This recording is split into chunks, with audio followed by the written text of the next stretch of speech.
అబ్బో ఇక్కడ కేజీ చీరలు కొంటే అర కేజీ చీరలు ఫ్రీ అంట. మంగళ్య షాపింగ్ మాల్ కేజీల్లో సేల్, టన్నుల్లో ఆనందం. ఎన్నో ఏళ్లుగా విచారణ, ఎన్నో ఏజెన్సీస్తో విచారణ, అయినా కేసు కొలిక్కి రావట్లేదు. దేశంలోని అత్యున్నత న్యాయస్థానం కూడా ఏళ్లకు ఏళ్లు ఇన్వెస్టిగేట్ చేసిందా? చివరికి పూర్తి చేసింది. అయినా బాధిత కుటుంబానికి ఎక్కడో స్పెల్లింగ్ మిస్టేక్ కనిపిస్తోంది.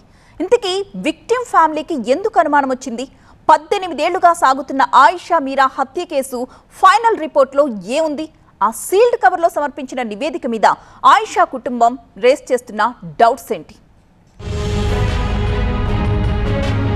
ఆయిషా మీరా మర్డర్ కేసు 18 ఏళ్లుగా ఈ కేసు సామాన్యులకు అర్థం కాని పజిల్ లాగే మిగిలింది. అత్యాచారం, హత్య జరిగింది వాస్తవం, కానీ అసలు దోషులెవరో తెలియలేదు.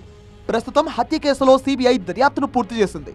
అయినా బాధిత కుటుంబానికి అనుమానాలు ఎన్నో ఉన్నాయి. కారణం, సీల్డ్ కవర్లో హైకోర్టుకు నివేదికనిచ్చిన సిబిఐ బాధిత కుటుంబానికి ఇవ్వలేదు.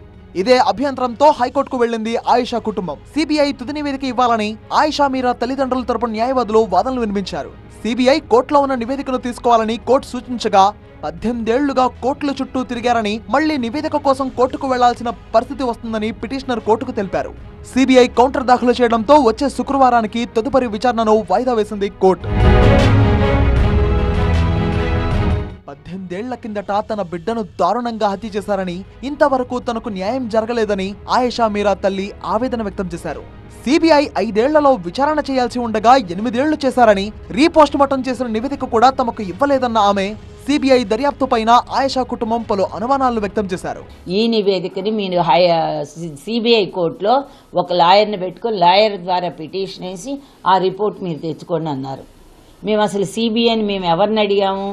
వాళ్ళంతటికి వాళ్ళు వేయలేదు. మేము అడిగితే కోర్టు వేసింది.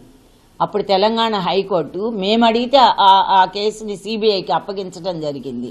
మరి దానికి బాధ్యులు ఎవరు? సిబిఐ వాళ్ళే. కాబట్టి నివేదిక కూడా మాకు రిపోర్ట్ అందించాలా లేదా? సిబిఐ వాళ్ళు ఏం చేస్తున్నారు? ఇన్వెస్టిగేషను ఇన్ఫర్మేషన్ ఇవ్వాలంటే మాకు ఇవ్వాలి బాధితులుగా. అదొక రూల్ కూడా ఉంది. ఆ సహకారం ఎందుకు తీసుకోలేదు? ఏం చేశారు? ఎవరిని పెట్టారు? అసలు పెట్టారా లేదా?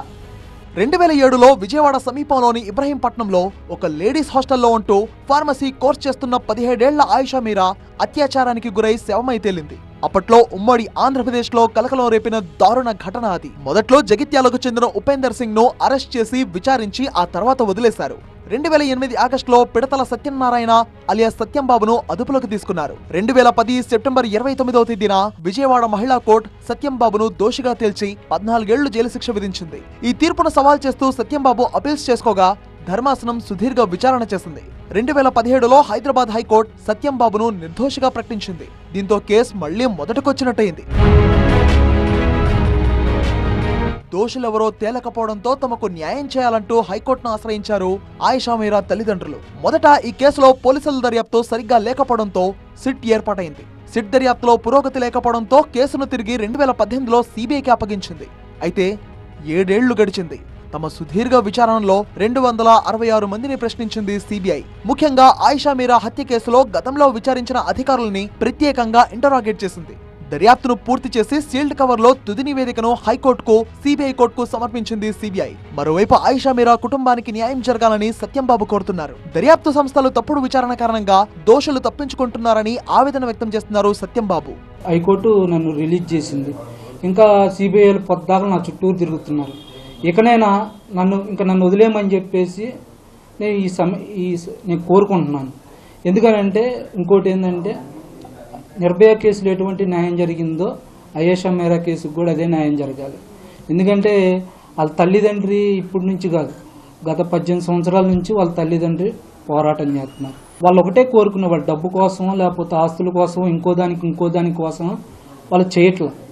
ఏంటంటే వాళ్ళు న్యాయం కోసం పోరాడుతున్నారు. గవర్నమెంట్ని ఆనాడు నిర్భయ కేసులో ఎటువంటి న్యాయం జరిగిందో ఆయిషా మీరా కేసుకు కూడా అదే న్యాయం జరగాలి. 18 ఏళ్లుగా విచారణ కొనసాగుతున్నా పరిష్కారం మాత్రం కావడం లేదు. తొలి దర్యాప్తులో స్థానిక పోలీసులు ఆధారాలను సరిగ్గా సేకరించకపోవడమే ప్రధాన కారణమన్న ఆరోపణలున్నాయి.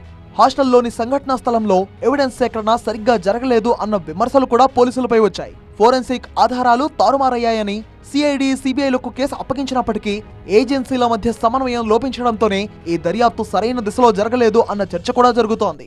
రాజకీయ ఒత్తిడి, అధికారుల నిర్లక్ష్యం వంటి ఆరోపణలు కూడా వినిపించాయి. ప్రస్తుతం విచారణ అయితే పూర్తయింది. మరి సీల్డ్ కవర్ లో సిబిఐ ఇచ్చిన నివేదికలో ఏముంది? దోషులుగా ఎవరిని నిర్ధారించింది? హైకోర్టు ఎటువంటి తీర్పు ఇవ్వనుంది అనే ఉత్కంఠ నెలకొంది. మరి 18 ఏళ్లుగా పోరాటం చేస్తున్న ఆయిషా మీరా తల్లిదండ్రులకు ఇప్పటికైనా న్యాయం జరుగుతుందా లేదా అన్నది వేచి చూడాలి. అబ్బో, ఇక్కడ కేజీ చీరలు కొంటే 1/2 కేజీ చీరలు ఫ్రీ అంట. మంగళ్య షాపింగ్ మాల్ కేజీల్లో సేల్, టన్నుల్లో ఆనందం.